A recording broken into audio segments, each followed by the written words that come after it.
आवाज नहीं जा रहा है क्या?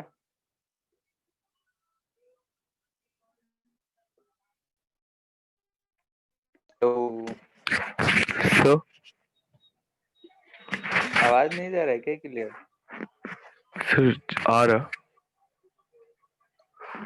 ठीक है। सर्कुलर मोशन कंप्लीट कर लिए हो? ये बोल रहा है। यस सर, एक दो क्वेश्चन में डाउट है सर, तो सर इस वीक में क्लास डिस्कशन क्लास रख दीजिएगा ना। ठीक है, उसको कभी करेंगे। सर संडे को रख कभी दीजिए ये वाला। संडे को कहाँ हो पाएगा?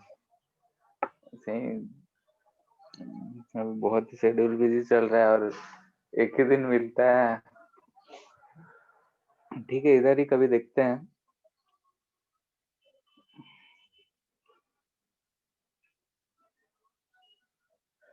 ठीक है, तो हम लोग अभी देखते हैं। तुम लोग कंप्लीट करो सर्कुलर मोशन का जो बोले थे, चैप्टर नंबर 7 एच.सी. वर्मा और मॉड्यूल।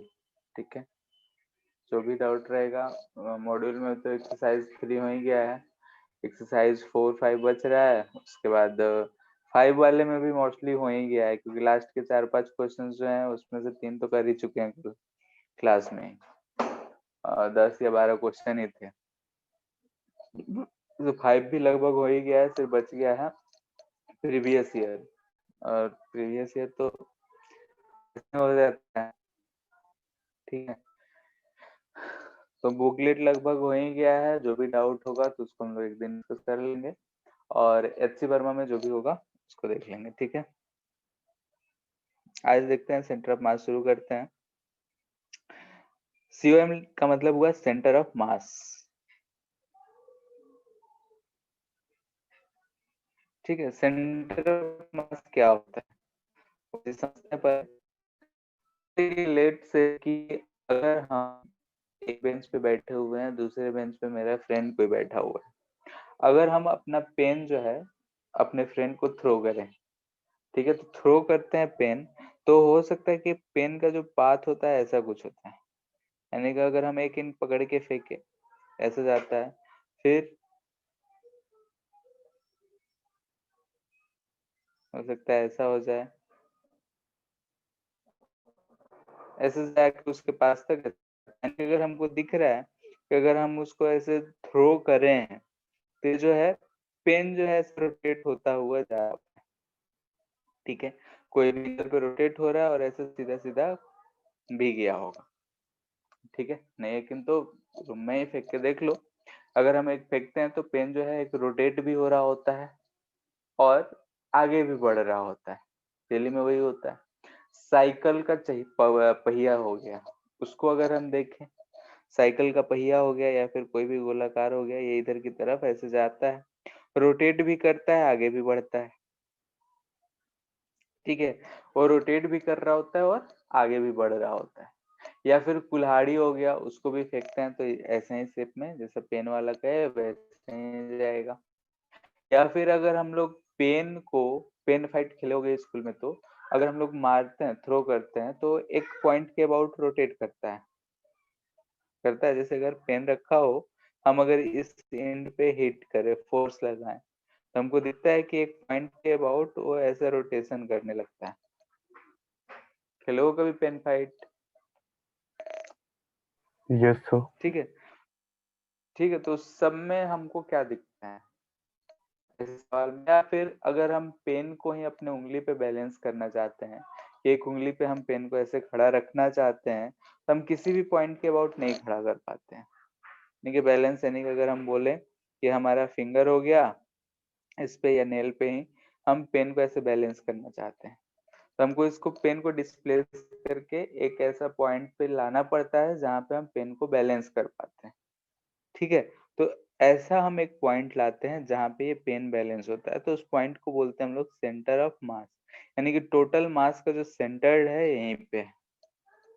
इस केस में भी हम हिट किए तो किस अबाउट रोटेट होता है, तो सेंटर ऑफ मास के अबाउट ही रोटेट करता है। ऐसे बॉल को फेंके हैं या फिर इसको, तो ये जो है इसका सेंटर ऑफ मास जो है ऐसा प्रोजेक्टाइल पाथ में ट्रेजेक्टरी में जा रहा होगा, लेकिन टोटल बॉडी उसके अबाउट रोटेट करता हुआ जा रहा होगा। ये अगर रिंग हम माने हैं तो रिंग का सेंटर ऑफ मास यहाँ, यानी कि इस पॉइंट को देखेंगे तो ये सीधा सीधा जा रहा होगा, लेकिन हर एक पॉइंट रोटेट करता हुआ जा रहा होगा। ठीक है, तो ऐसा एक पॉइंट हमको हर बॉडी में दिख रहा है कि एक ऐसा पॉइंट है जिसके अबाउट हम लोग टोटल मास को कंसंट्रेटेड समझ सकते हैं। ठीक है, तो वैसे पॉइंट को हम लोग नाम देते हैं सेंटर ऑफ मास। ठीक है, तो हम लोग इसको बोल सकते हैं point about which whole mass of body, point about which whole mass of the body is concentrated।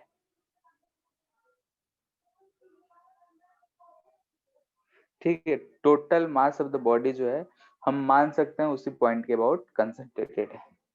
जैसे कि अगर हम लोग एक बॉक्स का बात करते थे कि बॉक्स है, ऐसे इसको स्पीड भी दे दिए, तो बॉक्स था तो हम लोग देखे कि इसका ये पॉइंट भी इधर ही भी से जा रहा है, ये पॉइंट भी भी से जा रहा है, ये पॉइंट भी भी से, ये पॉइंट भी से, सारा हर एक पॉइंट भी से ही जा रहा था। ठीक है, तो हर एक पॉइंट जो था इस केस में भी से जा रहा था, तो हम लोग इस बॉक्स को एक ऐसा पॉइंट ऑब्जेक्ट मान के बोलते थे कि भी से जा रहा है। एक्चुअली में हम उसके सेंटर ऑफ मास को ही रिप्रेजेंट करते थे कि ये मास m है और ये भी से जा रहा है। कार, बस, ट्रक सबको हम लोग ऐसे ही रिप्रेजेंट करते थे। ठीक है, अब जैसे कि अगर रॉड है, यहाँ पे अगर हम इसको एक्सिस दे दे, यानी कि यहाँ पे कांटे से किल ठोक दे, इसके अबाउट ये रोटेट करेगा, लेट से ओमेगा। ठीक है, ओमेगा अगर हम इस पे 3 पॉइंट्स रिप्रेजेंट करें ए बी सी, तो इसका स्पीड कुछ और होगा, इसका स्पीड कुछ और होगा, इसका स्पीड कुछ और होगा, सबका स्पीड अलग अलग होगा।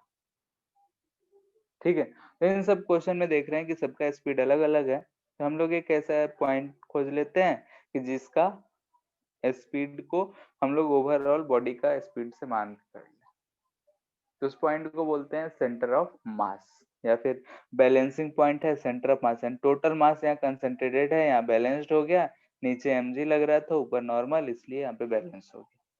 पेन जब हम बैलेंस कर रहे थे तो ऐसे पॉइंट को हम लोग बोलते हैं सेंटर ऑफ मास। ठीक है, तो इस चैप्टर में हम लोग मोस्टली जो पढ़ने वाले हैं ये चीज सेंटर ऑफ मास पढ़ेंगे, यानी कि फाइंड करना डिफरेंट डिफरेंट बॉडीज के सेंटर ऑफ मास कहाँ पे लाई करेगा। फिर उसी चीज का यूज करेंगे हम लोग कोलिजन में, कंजर्वेशन ऑफ मोमेंटम में, और डिफरेंट टाइप के वेराइटीज ऑफ क्वेश्चंस में। ठीक है, तो मेन जो होगा हमारा सेंटर ऑफ मास फाइंड करना होगा कि मेन सेंटर ऑफ मास अगर हमको पता होगा तो बहुत ऐसे सवाल होंगे जो हम आसानी से कर सकते हैं। पहले भी जैसे बहुत सारे सवाल आए थे, ठीक है, सर्कुलर मोशन में भी हमने पढ़ा तो सवाल ऐसे आए थे, तो उसमें हम लोग सेंटर ऑफ मास लिख कर डायरेक्टली एनर्जी लिख ले रहे थे, तो आसान हो जा रहा है। पूरे बॉडी को लेते तो इंटीग्रेट करना पड़ रहा था। तो ऐसे में अगर हम सेंटर ऑफ मास की लोकेशन को फाइंड कर लें तो पोटेंशियल एनर्जी भी लिखने में आसान रहेगा। ठीक है, तो देखते हैं कैसे फाइंड करेंगे इसको सेंटर ऑफ मास को। तो पहले डिस्क्रीट पार्टिकल्स के लिए ही देखते हैं। ठीक है,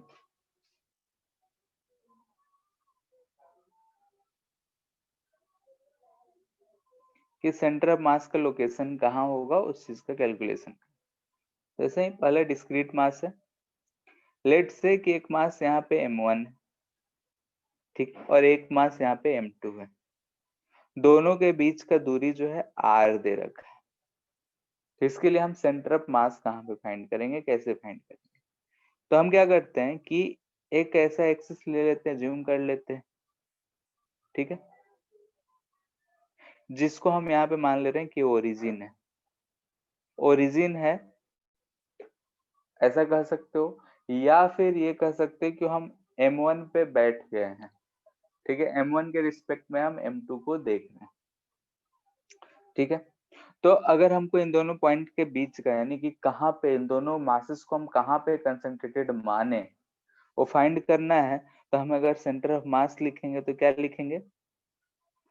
ठीक है, हम यहाँ ओरिजिन मान लिए तो डायरेक्ट लिख सकते हैं m1 into 0 plus m2 into r by m1 plus m2। ठीक है, तो सेंटर ऑफ मास अगर हमको लिखना होगा तो हम ऐसे लिख लेंगे, यानी कि जिस पे बैठे हैं उसका दूरी मेरे से 0 है तो इसलिए 0, दूसरे का दूरी r है इसलिए r, तो m1 0 कर दिए, m2 into r by m1 plus m2। तो यहाँ से हमको कितना मिल जा रहा है? m1 प्लस m2, यानी कि हम यहाँ पे बैठे हैं तो यहाँ से जो दूरी होगा ये होगा m2r by m1 plus m2। ठीक है, यहाँ पे कहीं मान लेते हैं, तो ये डिस्टेंस अगर हम फाइंड करेंगे तो r में से सब्ट्रैक्ट कर देंगे, तो ध्यान से देखो तो ये m1r by m1 plus m2 आ जाएगा। ठीक है, तो सेंटर ऑफ मास को हमको ऐसे ही कैलकुलेट करना पड़ेगा। अब ये फॉर्मूला कहाँ से आता है, कैसे आता है, वो हमारे स्कोप से बाहर का है। ठीक है, तो उसके बारे में हमको चिंता नहीं करना है, डायरेक्टली जो फॉर्मूला है उससे हमको यूज करना है। ठीक है, तो ये एक सर एग्जांपल थोड़ा दिखा ऊपर कीजिए ना। हाँ सर जो लेंथ सब ऐसा ओरिजिन से कैलकुलेट करेंगे? नहीं, हम बोले तो कि हम यहाँ पे खुद को एज्यूम कर लिए हैं, इसलिए सर नो सर, ये जो अगर बताया सेंटर ऑफ मास जनरल। आया सर वो ओरिजिन के रिस्पेक्ट में है। हाँ, मेरे रिस्पेक्ट में हम जहाँ से देख रहे हैं, तो हम ओरिजिन पर बैठे हैं तो मेरे से वो दूरी आया। Yes sir. ठीक, ठीक है, जैसे लेट से m1 यहाँ है, m2 यहाँ है, कोऑर्डिनेट दे देते हैं 2,0 पे है, ये 4,0 पे है। ठीक है, हम यहाँ पे ओरिजिन पे बैठ के देख रहे हैं, या फिर बोलेंगे कोऑर्डिनेट ही फाइंड करो सेंटर ऑफ मास का, ये हमारा ओरिजिन हो गया। तो इस केस में हम यहाँ से डिस्टेंस मेजर कर रहे हैं, तो हम सेंटर ऑफ मास का अगर कोऑर्डिनेट फाइंड करेंगे तो क्या लिखेंगे? m1 into 2 plus m2 into 4 by m1 plus m2। m1 m2 1 2 मान लो, तो जो कुछ भी मानो, तो ये देखो ध्यान से जो भी आ जाए, m1 को हम 1, इसको 2 मान लेते हैं, कितना आ जाएगा? 2 प्लस 8 10/3। ठीक है, 10/3 कितना आता है? 3 पॉइंट समथिंग आएगा, 3.4। 3.3, यस सर। 3.3 यहाँ पे कहीं आएगा सेंटर ऑफ मास। ठीक है, अगर हम ऊपर ध्यान से देखोगे तो 3.33 यानी कि 3 से ज्यादा है, यानी कि 3 वाला जो पॉइंट होता, ये 3,0 ये सेंट्रल पॉइंट होता, यानी कि जो हैवियर मास है उसकी तरफ ज्यादा है। ठीक है, यानी कि सेंटर ऑफ मास का लोकेशन जो होगा, जिधर हैवी पार्टिकल होगा उधर ही होगा। तो इन जनरल हम कैसे फाइंड करेंगे? लेट से कि हमारे y एक्सिस हो गया, x एक्सिस हो गया, ऐसे तो कुछ पॉइंट्स दे दिए गए हैं, पॉइंट 1 है, पॉइंट 2 है, ये x1 y1 z1। ठीक है, x2 y2 z2 सब कुछ दे रखा है। तो हम इसमें कैसे फाइंड करेंगे? अगर x कोऑर्डिनेट फाइंड करना है तो उसके लिए सिर्फ x वाला देखना है।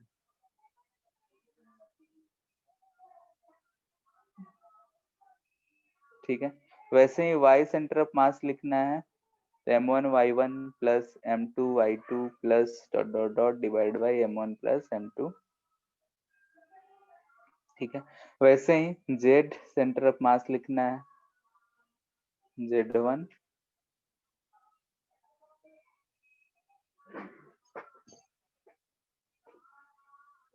ठीक है, ये जनरल फॉर्मूला है हमारा सेंटर ऑफ मास फाइंड करने का, कि उसका एक्स कोऑर्डिनेट क्या होगा, वाई कोऑर्डिनेट का क्या होगा, ओरिजिन के रिस्पेक्ट में सारा कुछ है।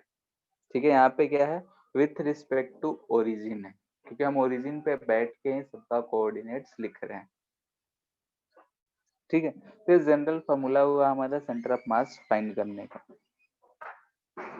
ठीक है, फाइनली जो अगर हम लिखेंगे कि भाई पोजीशन क्या है सेंटर ऑफ मास का, तो हम लिख सकते हैं xcm प्लस ycm जो ऊपर से फाइंड करे हैं, प्लस ZCM। ये हमारा कोऑर्डिनेट आ जाएगा वेक्टर फॉर्म में। जैसे कुछ एग्जांपल्स देखते हैं।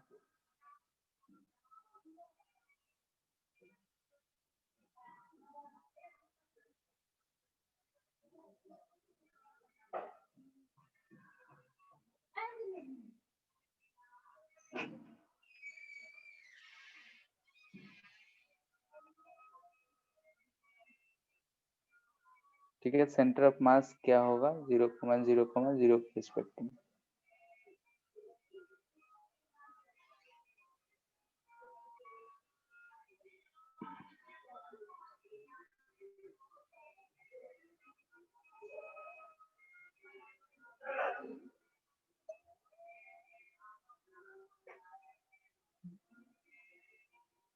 बोलो। सर एक सेकंड।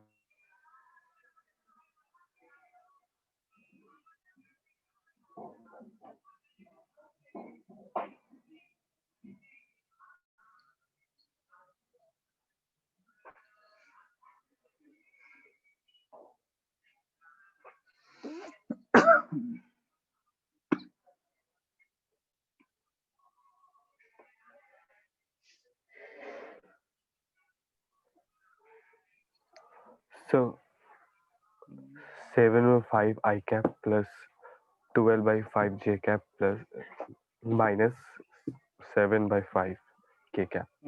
ठीक है, जैसे XCM करेंगे तो 2 into 2 x कोऑर्डिनेट लिए 3 into 1, वैसे ही y करेंगे तो 2 into 3 plus 3 into 2 by total mass 5, 12/5 आ रहा है। ZCM अगर लिखेंगे 2 into 1 plus 3 into minus 3 by 5, यानी कि minus 7/5 आ रहा है। XYZ में लिख सकते हैं, यानी कि इस कोऑर्डिनेट पे इसका सेंटर ऑफ मास होगा।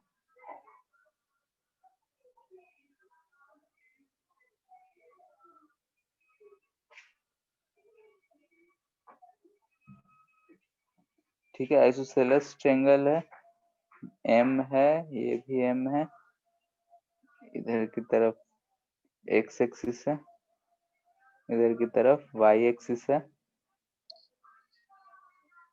नहीं, ये नहीं दे रखा है।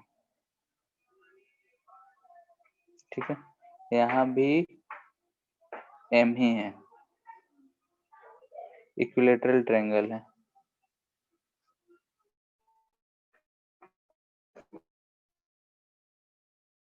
A है,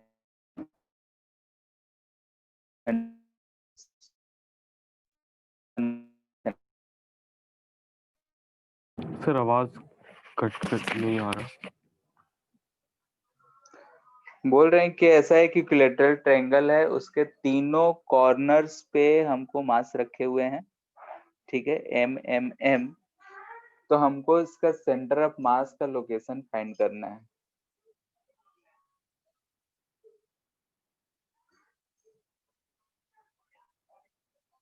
सर एक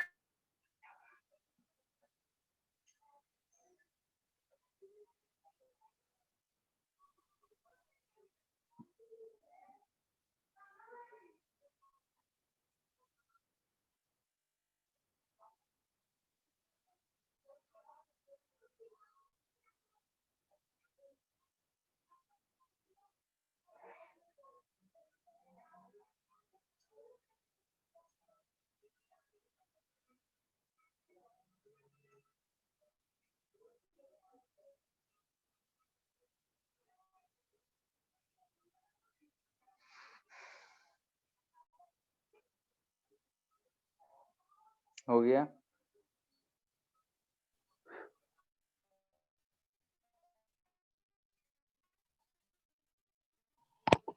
sir a/2 I cap plus a/2√3 J cap।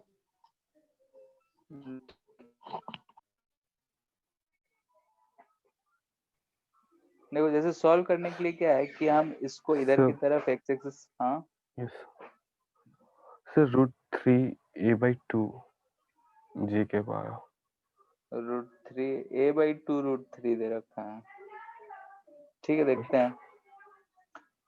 यहाँ पे x एक्सिस मान लेते हैं, इसको y एक्सिस। अगर ऐसा माने तो हमको फायदा क्या हुआ कि इसका कोऑर्डिनेट 0,0 दिख रहा है, इसका कोऑर्डिनेट a,0 दिख रहा है। इक्विलेटरल ट्रायंगल है तो ये a/2 पे होगा, इसका कोऑर्डिनेट a/2, ये हाइट हम लोग जानते हैं कितना आता है, √3a/2, Yes, sir. √3a/2।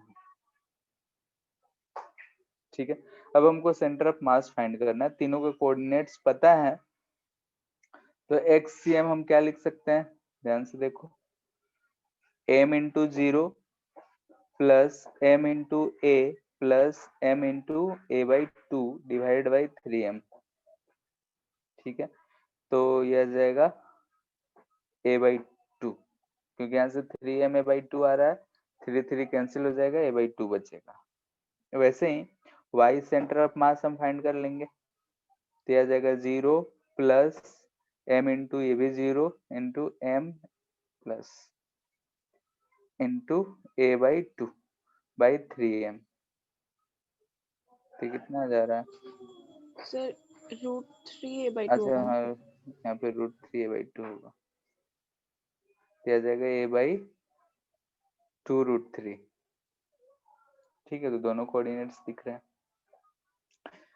ऐसे भी कर सकते थे हम लोग कि यहाँ पे एक मास दिख रहा है, ये दूसरा मास दिख रहा है, थर्ड मास को फिलहाल भूल जाओ, दोनों मास इक्वल है, तो इन दोनों को अगर हम ध्यान से देखें तो y कोऑर्डिनेट 0 होगा, क्योंकि दोनों का y कोऑर्डिनेट 0 है तो 0 ही होगा।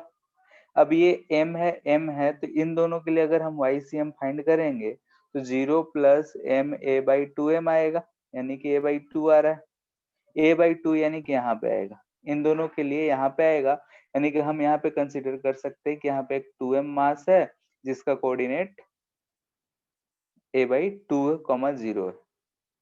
ठीक है, दूसरे फिगर ही बनाते हैं, मेथड 2। ऐसा हम समझ सकते थे, यहाँ पे मासेस है। ठीक है, ये y है, ये x है, यहाँ पे m है, यहाँ पे m है, फिलहाल इसको हम छोड़ रहे हैं, इन दोनों को कंसीडर कर रहे हैं, तो ये 0,0 पे है, ये 1,0 पे है। इन दोनों से हमको यहाँ पे मिलेगा, यहाँ पे क्या मिलेगा, 2m मास, जो कि a/2, 0 पे है, यानी कि इन दोनों को अगर हटा दें तो हम यहाँ पे हमको एक मास मिलेगा। ठीक है, अब इस पे आ रहा है, दोनों का जो है x कोऑर्डिनेट सेम है, इसका भी कोऑर्डिनेट क्या है, a/2, √3a/2। x सेम है तो x तो सेम ही आएगा, यानी कि XCM r अगर लिख रहे हैं तो a/2 i कैप लिख सकते हैं प्लस j के लिए फिर से हम यहाँ पे m इंटू क्या कर सकते हैं, y सेंटर ऑफ मास के लिए m into √3a/2 plus 2m into 0 by 3m, यानी कि आ जा रहा है हमको a/2√3। ठीक है, जैसे भी करो वही आना है।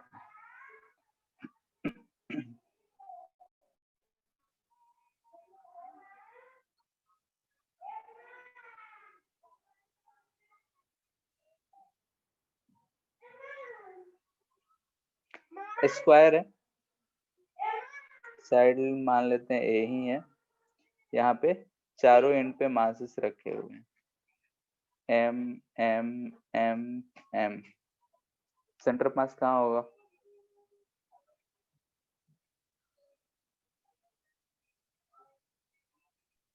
So a/2. ठीक है, सारा ही है, तो यहाँ पे अगर हम देख लें इन दोनों का, तो इन दोनों के लिए यहाँ पे आएगा, इन दोनों के लिए यहाँ आएगा, फिर यहाँ पे आएगा, या फिर ऐसे कैसे भी जाओ, इन दोनों के लिए कंसिडर करेंगे इस पॉइंट पे, इन दोनों के मिड पॉइंट, क्योंकि मास सेम है, तो यहाँ पे आएगा इसका सेंटर ऑफ मास। ठीक है, हम कैलकुलेट नहीं कर रहे हैं यहाँ पे, अगर इसको ओरिजिन माने तो a/2 पे।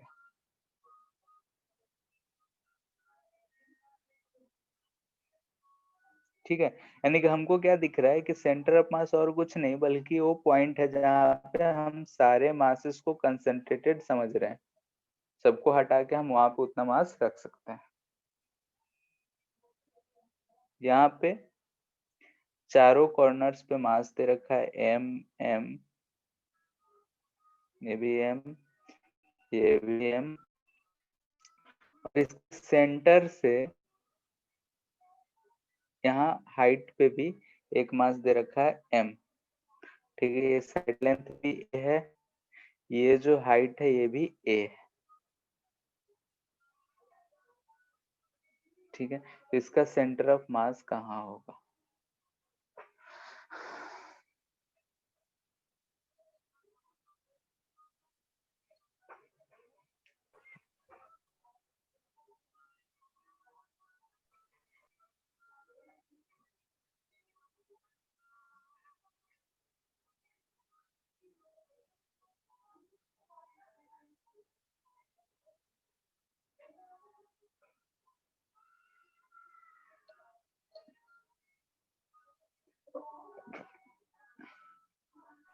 So hmm, so a by 2 I cap और 3 by 10 a j cap। Origin कहाँ लियो?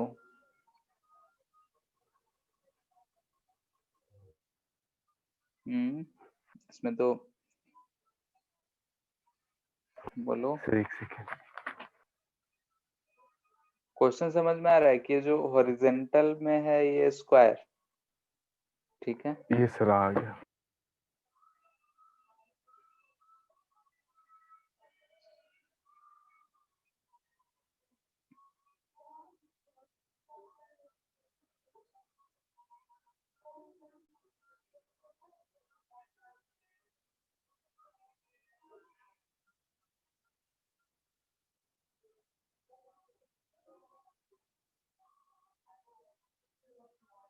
देखो ध्यान से, तो हम इस चारों मास को अभी कंसीडर कर रहे हैं।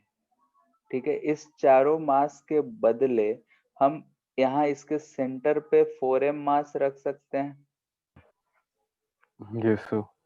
ठीक है, यहाँ पे अगर हम 4m मास रख दिए तो अब हम हाइट के लिए देख रहे हैं, तो हाइट ऑफ सेंटर ऑफ मास, तो वहां पे हम क्या लिखेंगे, m इंटू ए।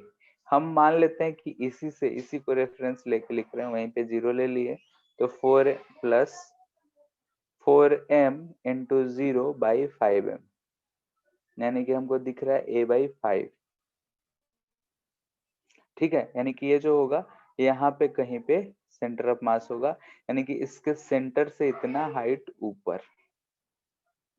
क्लियर है? ये सर। ठीक है, अब कोई ओरिजिन देगा तो उसके हिसाब से हम कोऑर्डिनेट लिख सकते हैं। जैसे कि अगर हम इसको सर ऐसे a by एक्सिस 2 में, I cap, 2a by 5 j cap और m by a by 5 k cap। ठीक है, जैसे कि अगर हम इसको ओरिजिन ले ले, ये एक्स एक्सिस बोल दे, इसको वाई एक्सिस बोल दे, इसको जेड एक्सिस, तो हम क्या लिख सकते हैं?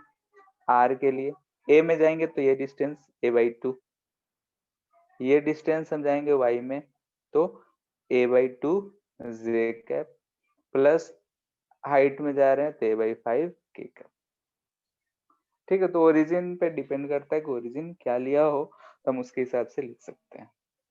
ठीक है, सर तो पता कैसे चलेगा कौन सा सही रहेगा रेफरेंस? क्वेश्चन तो दिया रहेगा तो उसमें पूछेगा ये कहाँ पे है। ठीक है, हम बस सिंपली बता रहे कि इसका लोकेशन कहाँ होगा, तो ये कैलकुलेट करके बता सकते हो। लोकेशन क्लियर हो गया तो ओरिजिन दिया रहेगा तो हम बता सकते हैं आराम से। ये सर। ठीक है, अब ऐसे से क्वेश्चन तो हम लोग आराम से कर सकते हैं, फिर भी एक और प्रैक्टिस कर लेते हैं।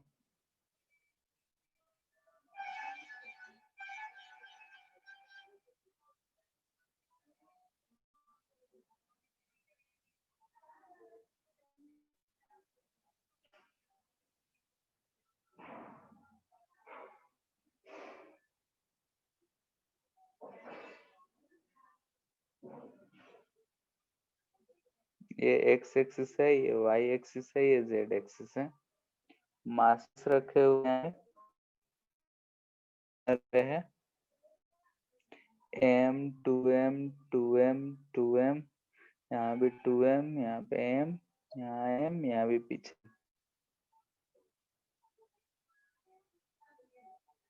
ठीक है, सेंटर ऑफ मास क्या होगा?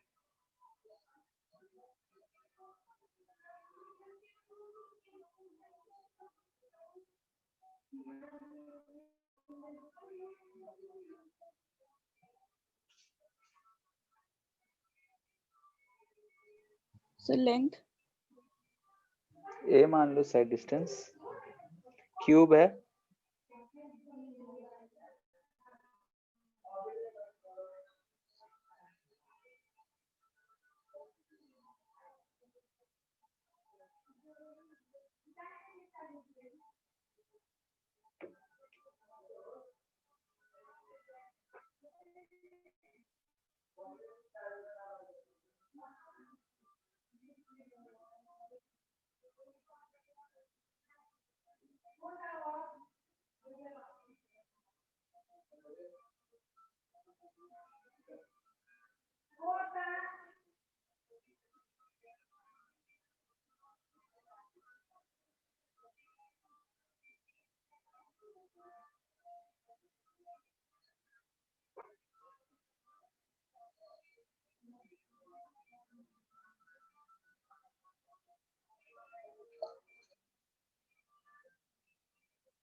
ठीक है। सबके कोऑर्डिनेट्स लिखना चाहे तो हम ऐसे सर एक कोऑर्डिनेट सेकेंड, लिखते हैं।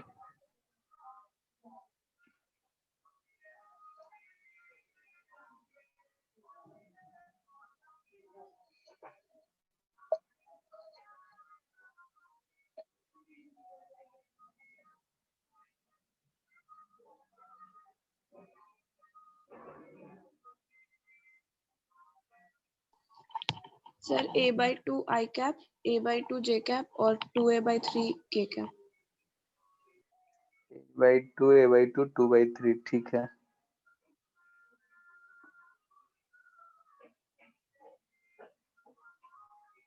ठीक है, एक तो कोऑर्डिनेट यहाँ पे हमको पता चल गया। कोऑर्डिनेट अगर पता चल गया तो XCM हम आराम से लिख सकते हैं।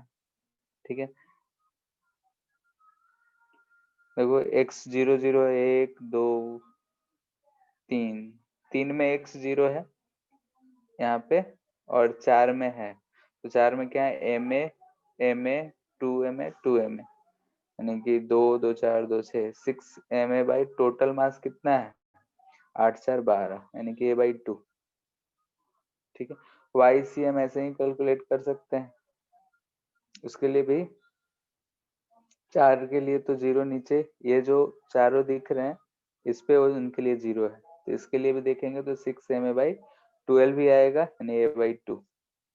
और ZCM अगर फाइंड करेंगे तो ZCM देखो ध्यान से, तो ये जो M वाला दिख रहा है उसके लिए Z कोऑर्डिनेट 0 है और 2m 2m 2m 2m वाले के लिए है, यानी कि हमको हो जाएगा 8ma/12, यानी कि हो जाएगा 2a/3।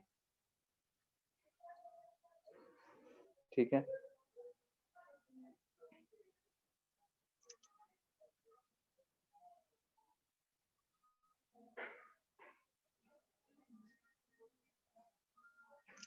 यहाँ पे बोल रहा है कि एक लाइन है ऐसा, यहाँ पे 2 kg रखा हुआ है और यहाँ पे 5 kg रखा हुआ है। ठीक है, अब बोल रहा है 4 kg है। इफ 4 kg मास, ठीक है, इज डिस्प्लेस्ड राइट, ठीक है, राइट साइड में by 5 metre, then displacement in 2 kg.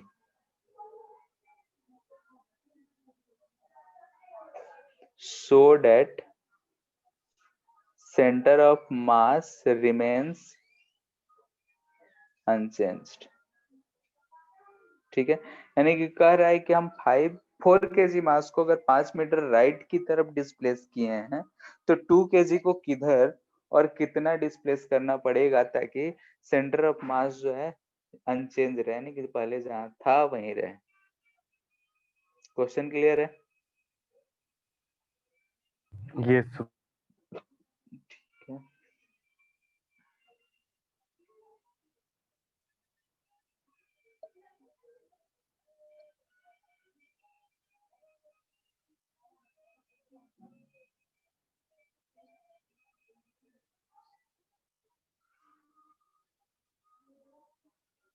Try करो। Yes sir.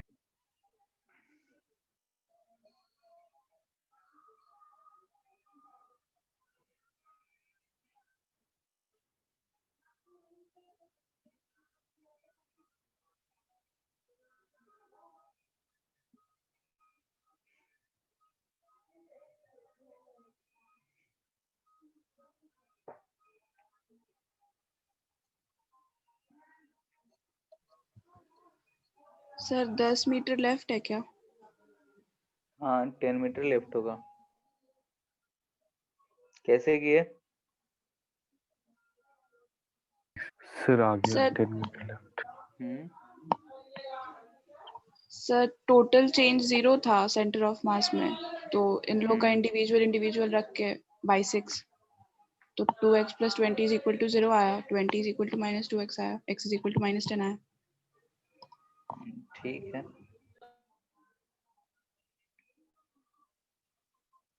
ठीक है। देखो जैसे कि अगर हम देखें तो इसका सेंटर ऑफ मास जो होगा इधर कहीं भी आएगा। ठीक है, ये कहीं मान लेते हैं कि इसका सेंटर ऑफ मास है। अगर ये इसका सेंटर ऑफ मास है तो ये सेंटर ऑफ मास चेंज नहीं हो रहा है, जो पहले था वही है। ठीक है, तो अगर हम x लिखते हैं, x सेंटर ऑफ मास लिखेंगे तो x सेंटर ऑफ मास क्या लिखेंगे? m1 x1 plus m2 x2 plus जो भी है, तो 2 है तो हम 2 ही रहने देते हैं, बाकी जितना भी रहे उसके लिए सिमिलर ही रहेगा, m1 प्लस m2। ठीक है, 10 12 भी देगा तो हम ऐसे ही करेंगे। ठीक है, x सेंटर ऑफ मास ये दिया है, तो अगर हम चेंज की बात करें, ठीक है, हम चेंज की बात कर रहे हैं तो हम इधर डेल्टा एक्स cm लिखेंगे, तो यहाँ पे आ जाएगा m1 delta x1 plus m2 delta x2 plus जो भी रहेगा नीचे m1 m2 में तो कोई चेंज।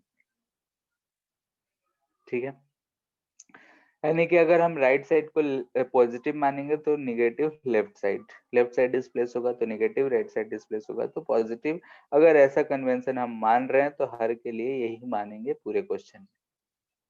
ठीक है, माने हैं तो निगेटिव अगर इधर मानते हैं लेफ्ट साइड तो राइट साइड पॉजिटिव, उल्टा भी मान सकते हैं, तो अकॉर्डिंग ही हमारा आंसर आएगा। ठीक है, हमारे मानने के ऊपर है, लेकिन सब कोई ऐसे ही मानता है तो हम भी ऐसे ही मान रहे हैं। राइट साइड में डिस्प्लेस है कौन सा मास? ये 4, ठीक है, यानी कि m2 है। इसमें डिस्प्लेसमेंट यानी कि चेंज इन सेंटर ऑफ मास जो है 0 है, तो अकॉर्डिंग टू क्वेश्चन हम क्या लिख सकते हैं कि 0 = 2 × डेल्टा x1, ये हमको पता नहीं है, प्लस 4, इसमें कितना चेंज है तो 5 का पॉजिटिव डायरेक्शन में नीचे आ जा रहा है 6, यानी कि यहाँ से हमको डेल्टा x1 कितना आ जा रहा है -20/2, यानी कि -10 सेंटीमीटर 10 मीटर।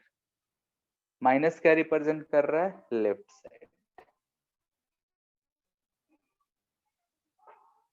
ठीक है, सर फिर से समझाना ये मेथड। जैसे कि एक सेंटर ऑफ मास का चेंज अगर लिखेंगे तो differentiate with respect to anything, कुछ भी करो। ठीक है, डेरिवेशन में ऐसे ही लिखते हैं, डिफरेंशिएशन में dx/dt रहता तो यहाँ पे dt लगा देते। बात समझ आ रहा है? तो हम चेंज लिख रहे हैं तो इसका चेंज यानी कि सबका चेंज यहाँ पे आएगा। अब हमको यहाँ पे बोल रहा है कि सेंटर ऑफ मास अनचेंज्ड, यानी डेल्टा x 0 है, उसका पोजीशन में कोई चेंज नहीं है, यानी कि पहले उसका कोऑर्डिनेट लेट से 5 था तो अभी भी उसका कोऑर्डिनेट 5,0 ही है, तो x कोऑर्डिनेट में कोई चेंजेस नहीं है। मान लेते हैं 4 वाला पहले से 6,0 पे था, 5 आ गया, नहीं 11,0 पे है, तो उसमें चेंज कितने का आया? 5 का। ठीक है, तो इसलिए हम उसमें लिखे 4 into 5, यानी राइट साइड जा रहा है तो प्लस लिए। डेल्टा एक्स1 हमको पता नहीं था, आगे m1। ठीक है, तो यहाँ से रखे तो डेल्टा एक्स1 आ रहा है -10, यानी कि -10 रिप्रेजेंट कर रहा है लेफ्ट। क्लियर है? ठीक है, तो यहाँ पे ये एक चीज तो और है, यहाँ पे सिंप्लिसिटी में जो बुक्स में लिखा होता है ऑल्सो, हम क्या देखें कि अगर centre of mass remains constant, यानी सेंटर ऑफ मास अनचेंज्ड है, ठीक है, अनचेंज्ड है, तो ध्यान से देखो कि डेल्टा एक्स 0 हो जा रहा है, m1 प्लस m2 को हम लेफ्ट साइड ले जाके मल्टीपल करेंगे तो हमको क्या मिलेगा? m1 x1 प्लस, ऐसे चेंज में लिख लेते हैं, x1 plus m2 delta x2 plus equal to 0, यही मिलेगा। ये सो ठीक है, अगर सेंटर ऑफ मास को ओरिजिन रखे तो m1 x1 plus m2 x2 plus m3 x3 को भी 0 कर सकते हैं। ठीक है, तो सब देखेंगे। फिलहाल हो सकता है कि ऐसे ही क्वेश्चन दिया रहे, सेम हम डेटा ले रहे हैं, यहाँ 2 kg है, यहाँ 4 kg है। ठीक है, कह रहा है कि 4 kg को हम डिस्प्लेस कर रहे हैं 5 मीटर ही राइट साइड। ठीक है, किधर? राइट। ऑल्सो सेंटर ऑफ मास जो है डिस्प्लेस हो रहा है, मान लेते हैं 3 मीटर, 3 मीटर, इसको भी राइट मान लेते हैं। ठीक है, अगर ऐसा हो रहा है तो हमसे पूछ रहा है कि डिस्प्लेसमेंट ऑफ 2 kg क्या होगा।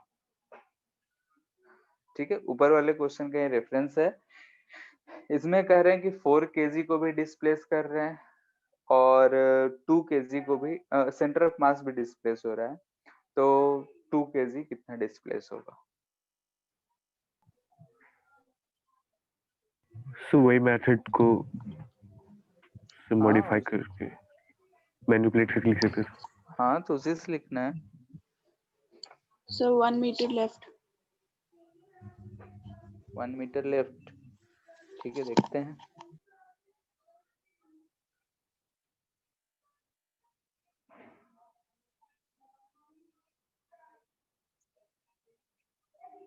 क्या है? डेल्टा एक्स प्लस 3 है plus m2 delta x2 by m1 plus m2, यही आया था। डेल्टा एक्स प्लस 3 है तो इधर रहेगा, m1 हमको पता है। ठीक है, ये नहीं पता है। 4 into 5 बाई 6, डेल्टा x1 क्या आ रहा है? -1 से सो 4 -1 आ रहा है। 18 minus 20 minus 2 by 2 1। ये सर आ गया। ठीक है, माइनस यानी लेफ्ट साइड में हमको उसको उतना डिस्प्लेस करना होगा। ठीक है, इसी चीज को जब हम आगे जाएंगे तो ऐसे सवाल आते हैं कि एक नाव पे एक कॉर्नर पे एक आदमी है, दूसरे कॉर्नर पे दूसरा आदमी है, दोनों मूव किया, दोनों ने पोजीशन चेंज किया, तो ये बताओ बताओ, सब चीजें आएंगी। ठीक है, तो जब हम वेलोसिटी, एक्सेलरेशन, मोमेंटम कंजर्वेशन सब करेंगे तब। अभी फिलहाल हम सेंटर ऑफ मास निकालना सीख रहे हैं। ठीक है, तो ये था हमारा, अगर पॉइंट ऑब्जेक्ट्स हैं तो उसके लिए अगर हम लोग सेंटर ऑफ मास फाइंड करना चाहें तो ऐसे हम लोग फाइंड कर सकते हैं। अगर हमारे पास एक्सटेंडेड ऑब्जेक्ट हो, जैसे रॉड हो गया, स्फीयर हो गया, हेमिस्फीयर हो गया, ठीक है, कोन हो गया, तो इन सब का सेंटर ऑफ मास कहाँ पे लाई करेगा, कैसे फाइंड करेंगे, तो ये देखते हैं। फॉर एक्सटेंडेड ऑब्जेक्ट, ठीक है, अभी तक देखे तो डिस्क्रीट पार्टिकल्स के लिए थे, पॉइंट पार्टिकल्स के लिए थे। अब जो है एक्सटेंडेड ऑब्जेक्ट, जैसे पेन है, पेन है तो उसका सेंटर ऑफ मास कहाँ होगा, यानी कि वो हम रॉड की तरह ट्रीट करेंगे, तो उसमें भी रॉड में हो सकता है कि यूनिफॉर्मली डिस्ट्रीब्यूटेड मास हो सकता है अनयूनिफॉर्मली हो, कैसे भी हो, तो हम उसका सेंटर ऑफ मास कैसे फाइंड करेंगे, एक एक करके सब देखते हैं। तो पहला देख रहे हैं वही रॉड, मास m है, l है, यूनिफॉर्म डिस्ट्रीब्यूशन है, ठीक है, यानी कि मास का जो डिस्ट्रीब्यूशन है यूनिफॉर्म है, ठीक है। यानी कि अगर हम एक रॉड ले रखे हैं, ठीक है, तो इसका मास अगर हम आधा कट कर देंगे तो भी मास सेम रहेगा, कितना भी पोर्शन कट करेंगे तो उसी रेशियो में मास भी चेंज होगा, उसी चीज का मतलब होता है कि यूनिफॉर्म डिस्ट्रीब्यूशन। यानी एल लेंथ के लिए मास m है तो l/2 के लिए m/2 हो जाएगा, l/3 करेंगे तो मास भी l/3 हो जाएगा। तो यूनिफॉर्म डिस्ट्रीब्यूशन ऐसा है। इसका सेंटर ऑफ मास अगर हमको फाइंड करना होगा तो कैसे, ठीक है, यानी कि डिस्क्रीट के लिए हम कैसे लिखेंगे। तो हमने जो देखा था कि यानी कि लेट से कि XCM YCM जो भी है, तो एक्स सेंटर ऑफ मास हमने जो लिखा था वो लिखा था कि m1 x1 plus m2 x2 plus dot dot dot divided by m1 plus m2 plus ऐसा, ठीक है। अब हमने ऐसे इसको लिखा था, लेकिन यहाँ पे तो हमको m1 m2 दिख ही नहीं रहा है, हमको इस जो रॉड है उसको डिस्क्रीट बनाना पड़ेगा। तो डिस्क्रीट बनाने के लिए हम क्या करेंगे, एलिमेंट लेंगे, ठीक है। तो एलिमेंट लेंगे, यानी कि हम क्या करेंगे, लेट से कि हम इस पॉइंट को ओरिजिन मान लेते हैं, इधर x एक्सिस मान लेते हैं, तो यहाँ से x पे जाकर एक छोटा सा एलिमेंट लिए तो हमको dx मिलेगा, dx का एलिमेंट, इसका मास कुछ dm आएगा, जो हम लिख सकते हैं कितना m/l इंटू dx। फिर भी हमको वही एक मास मिला, हम इस फॉर्मूले को और कैसे मॉडिफाई कर सकते हैं।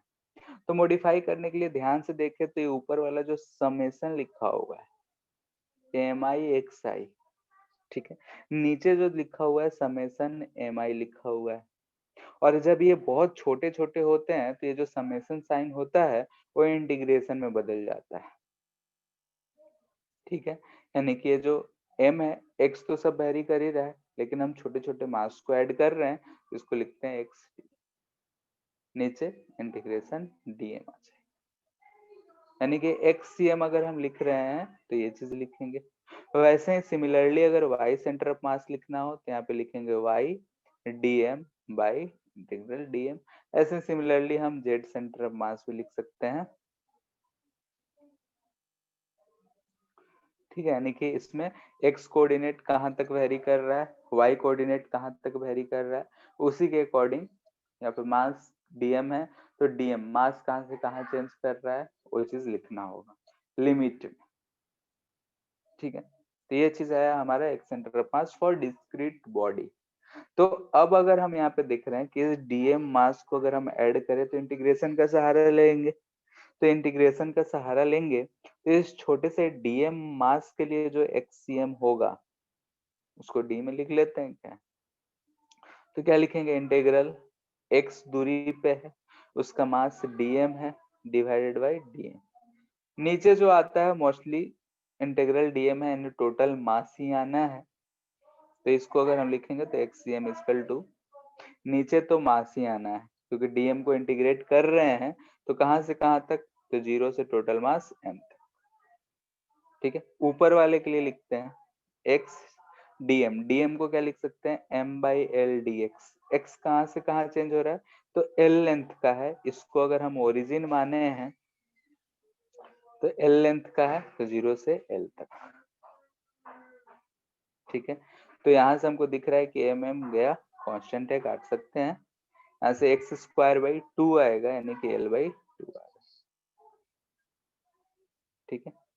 यानी कि अगर हमारा जो centre of mass of a तो यूनिफॉर्म रॉड है, XCOM क्यों लिखे सर, हाँ XCOM एक्स सेंटर ऑफ मास लिख रहे हैं और क्या,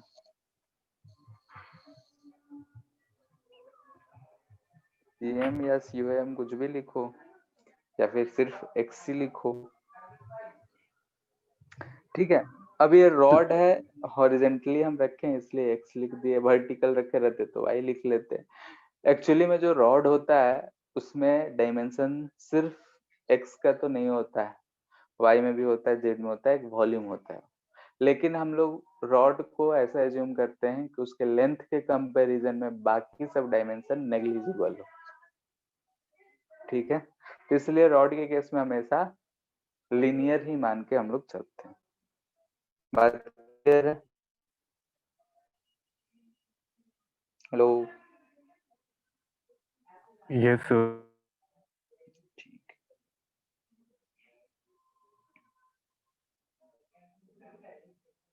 ठीक है, रॉड ही है, लेंथ एल है, ये वाई एक्सिस है, ये एक्स एक्सिस है, एक्स एक्सिस के लॉन्ग रखा हुआ है, लेंथ जो है एल है, और इसका लेमडा दे रखा है, lambda not into x. Lambda क्या है? तो लीनियर मास डेंसिटी। ठीक है, लीनियर मास डेंसिटी को लेमडा से रिप्रेजेंट करेंगे। ये क्या रिप्रेजेंट करता है? तो मास पर यूनिट लेंथ। ठीक है, लेमडा जो है और कुछ नहीं, मास पर यूनिट लेंथ। जैसे कि यहाँ पे भी हमने यूज करा है m बाई एल, तो m बाई एल जो रिप्रेजेंट कर रहा है वो मास पर यूनिट लेंथ ही रिप्रेजेंट कर रहा है। कि हम अगर एल लेंथ के लिए बोले मास m है, तो 1 यूनिट के लिए क्या होगा? m by L. और इसी चीज को हम लेमडा से रिप्रेजेंट करते हैं, लीनियर मास डेंसिटी। ठीक है, तो यहाँ पे जो है x के साथ वेरी, तो इसका सेंटर ऑफ मास कहाँ होगा? फाइंड करो। सो रोड सेम है, रॉड जो सर वो एल, कंडीशन में या फिर सेम कंडीशन में? ये क्वेश्चन अलग हो गया। एक रॉड है, एक्स एक्सिस पे है, उसका लीनियर मास डेंसिटी अब इतना है, लेमडा नॉट बाई एक्स।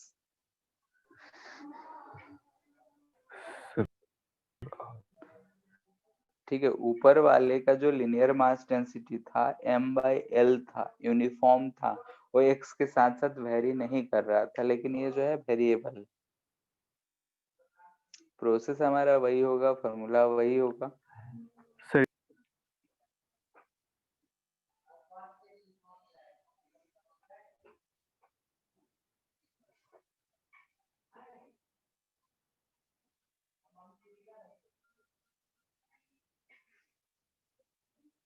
एक second sir. Sir lambda L square by 2m। नहीं,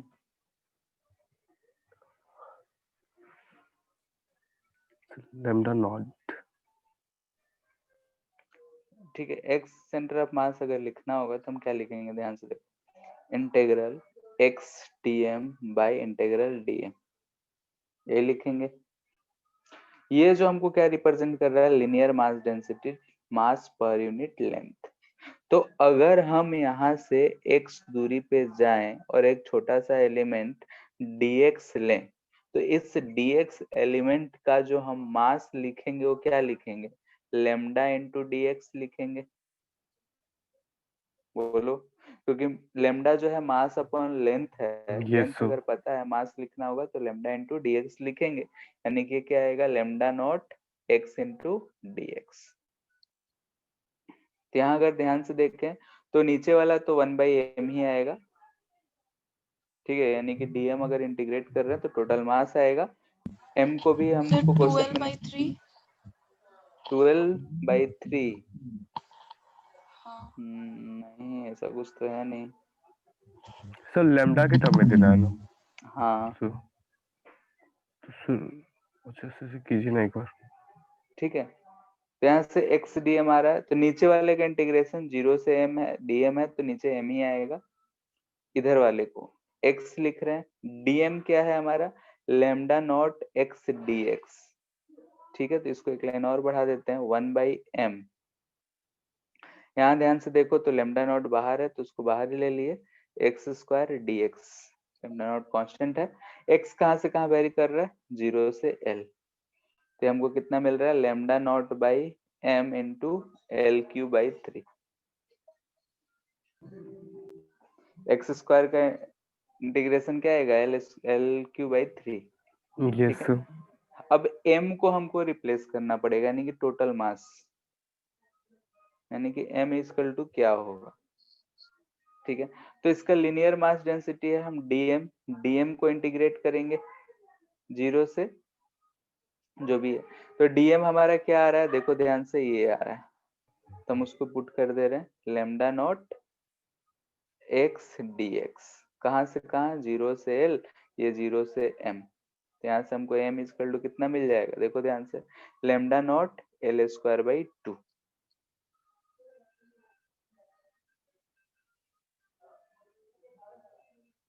ये मिल रहा है lambda not L square by 2, M आ रहा है। तो यहाँ से हमको क्या मिल जाएगा, this implies that X centre of mass, M का वैल्यू रख दो, तो लेमडा नॉट कट जा रहा है, 12/3 आ रहा है। ठीक है,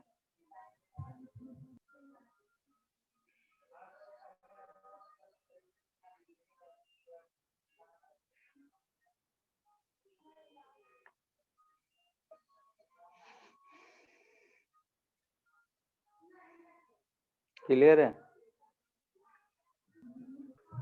यस सर, वो आंसर सही था।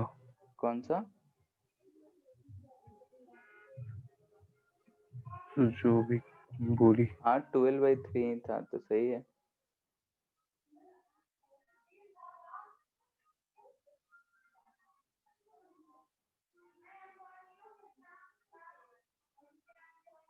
ठीक है, अगर रिंग है, ठीक है, रिंग है और यूनिफॉर्म है। यूनिफॉर्म कहने का मतलब कि मासेस जो है इस पे बहुत ही यूनिफॉर्मली डिस्ट्रीब्यूटेड है। इसका सेंटर ऑफ मास कहाँ पे लोकेटेड होगा, बोलो।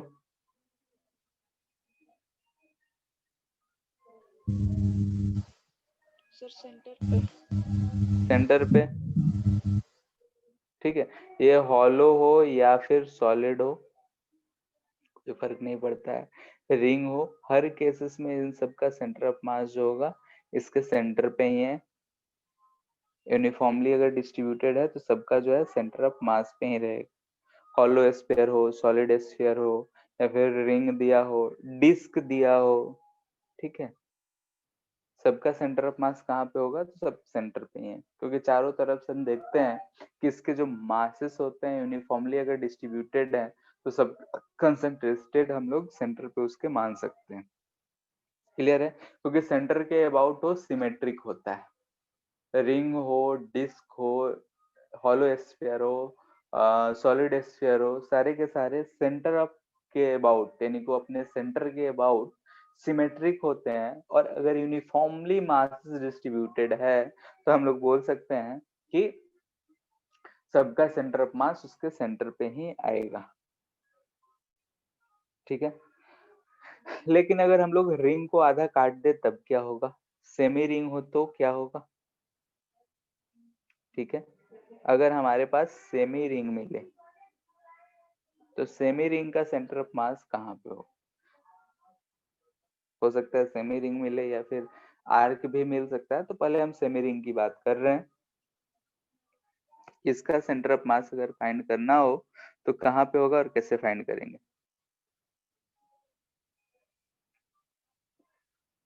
लेट से कि हमारे पास एक रिंग है, यूनिफॉर्मली मास डिस्ट्रीब्यूटेड है। लेट से किसका मास m है, रेडियस r है। सर ट्राई करें सर। करो, वैसे ही करना है। इसमें जो एलिमेंट लेंगे वो लेंथ पे नहीं ले पाएंगे, ठीक है, तो सेंटर के रिस्पेक्ट में ही लो। इधर X axis, Y axis, angle पे जाएगा।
तो 2r/π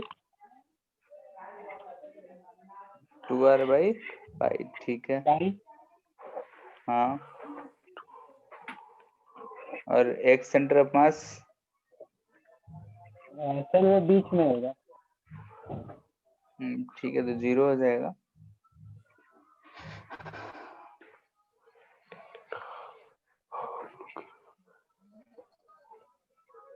ठीक है, इस पे हम लोग निकाल रहे हैं, तो ये बात ध्यान से सीखना है कि कैसे हम एलिमेंट ले रहे हैं, क्या कर रहे हैं, क्योंकि कभी कभी नॉन यूनिफॉर्म के लिए क्वेश्चन आएगा। फॉर्मूले जो भी आएंगे उसको तो लिख के याद करना ही है हमको, ठीक है, लेकिन प्रोसेस भी इम्पोर्टेंट है।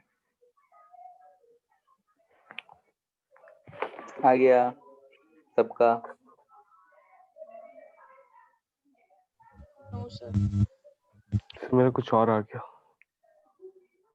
देखते हैं, देखो यहाँ पे pi equal to, pi angle के लिए मास सेम है, तुम पाई आर के लिए भी फाइंड करोगे सेम ही आएगा। तो डी थीटा के लिए कितना आ जाएगा? डी थीटा के लिए अगर हम लिखेंगे तो लिखेंगे कितना, m/पाई इंटू डी थीटा, यही जो होगा वो डीएम होगा। तो डीएम हमको मिल रहा है m/पाई इंटू डी थीटा। अब ध्यान से देखो, ये जो हमारा मास है इसको अगर हम ऐसे कोऑर्डिनेट पे लिखें, एक्स एक्सिस, ये वाई एक्सिस, ठीक है, यहाँ पे हमारे पास ये मास है, ठीक है, ये डीएम मास, ये रेडियस जो है इसका आर है, ये एंगल थीटा है, इसके एक्स कोऑर्डिनेट और वाई कोऑर्डिनेट हम आराम से लिख सकते हैं। क्या? तो ये आर कॉस थीटा आएगा और ये आर साइन थीटा आएगा, ठीक है, एक्स कोऑर्डिनेट और ये वाई कोऑर्डिनेट। तो अगर हम एक्ससीएम लिखेंगे तो एक्ससीएम क्या लिखेंगे, ध्यान से देखें, तो हम x DM by integral DM था, ठीक है, तो x का वैल्यू कितना है, r cos of theta, dm का वैल्यू कितना है, m/पाई डी थीटा, नीचे जो आएगा हमारा इंटीग्रल m आएगा, तो हम m डायरेक्ट लिख रहे हैं, ठीक है। तो यहाँ ध्यान से देखें तो हमको r/पाई cos of theta d theta आ रहा है, कहाँ से कहाँ एंगल, तो थीटा कहाँ से कहाँ वेरी कर रहा है, तो 0 से पाई तक, ठीक है। डी थीटा अगर हम लेंगे तो थीटा को 0 से पाई तक हम वेरी कर रहे हैं, तो 0 से पाई तक कॉस थीटा का इंटीग्रेशन क्या आता है,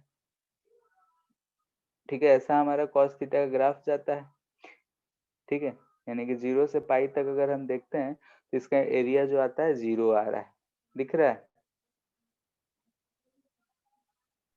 यस सर। ठीक है। तो यहाँ से हम बोल सकते हैं कि ये वैल्यू कितना आएगा, 0, 0 आएगा, तो एक सेंटर ऑफ मास जो है 0।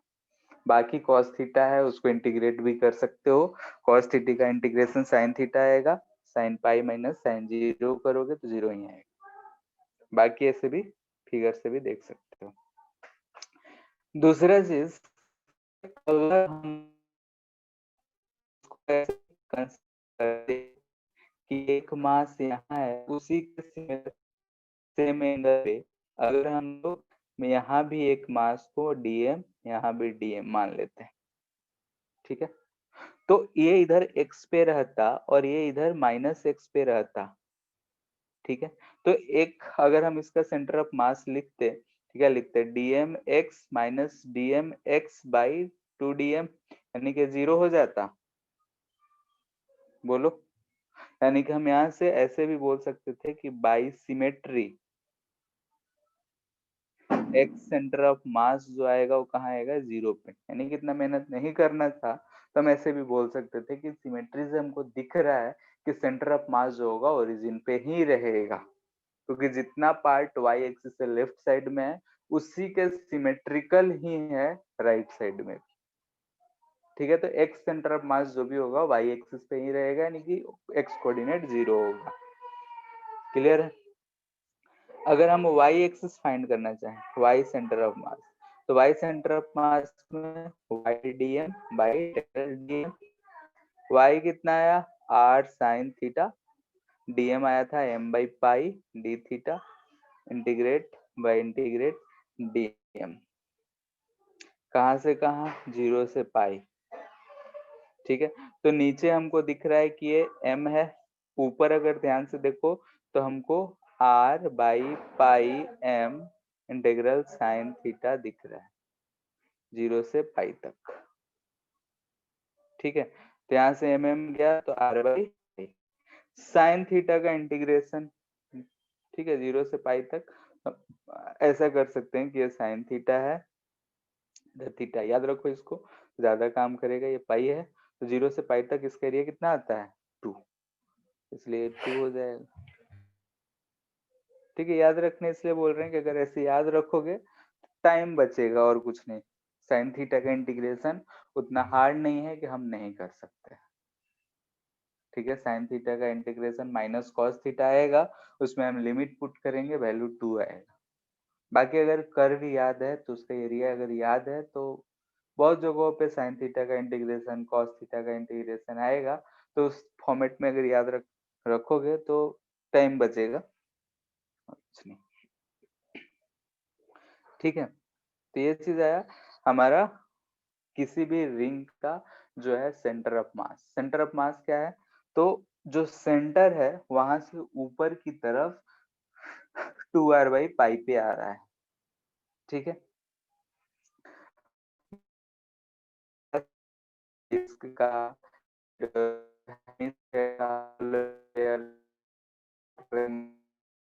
सर आवाज कट रहा।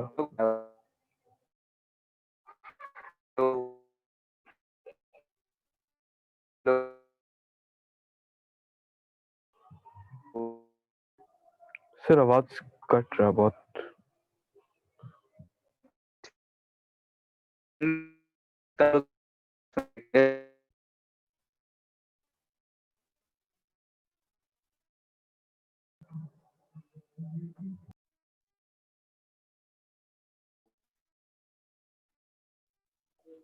सर आवाज नहीं आ रहा।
हेलो सर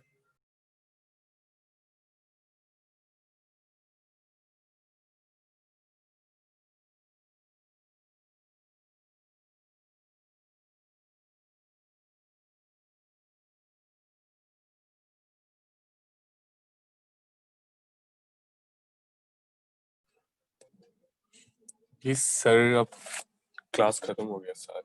चैट चैट में पढ़ लो।